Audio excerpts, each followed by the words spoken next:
বাধা কিছু নেই, বাধা কোনো জায়গায় কোনো বাধা নেই। মানুষ তো দুহাত তুলে, আপনারা নিজেই মিডিয়াতে দেখিয়েছেন, দুহাত তুলে মানুষ বলছে যাচ্ছে এই পরিবর্তন মানুষ জেনে গেছে।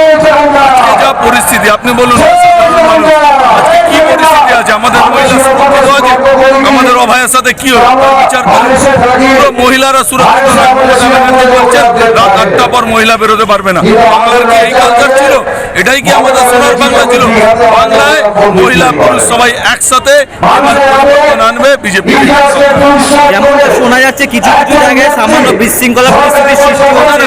বিশৃঙ্খলা হয়নি, কিছু কিছু লোক থাকে এই তৃণমূলে, যাদের এখন ওই কাউন্সিলর আছে, এরা কাটমানি খাচ্ছে, এদের রোজগার, এদের এই ব্যবসার যে সেক্টর এবার বন্ধ হতে চলেছে, এরা বুঝতে পেরেছে। তাই কয়েকটা বিক্ষোভ দেখাবার চেষ্টা করেছিল, সাধারণ মানুষ তাকে রুখে দিয়েছে। সাধারণ মানুষ এই পরিবর্তন যাত্রাকে সফল করার জন্য রাস্তায় নেমেছে।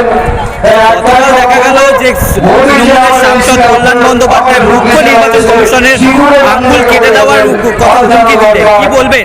দেখুন, সাধারণ মানুষ এই বক্তব্য, কল্যাণ ব্যানার্জির এই বক্তব্য, কল্যাণ ব্যানার্জি এরকম অনেক বক্তব্য বলে থাকে, মানুষ তাকে মাতাল সাংসদ হিসাবে জানে, কিন্তু সাধারণ ব্যক্তি, বাংলার জনগণ এই পরিবর্তন করে এদের আঙুল নয়, এদের সরকারকে এবার কেটে ফেলার জন্য তৈরি আছে। আগামী 2 মাসের পর এদের আর কোনো বক্তব্য শোনা যাবে না, এদের এবার এই পশ্চিমবাংলা থেকে কেটে দেওয়ার জন্য সাধারণ মানুষ তৈরি।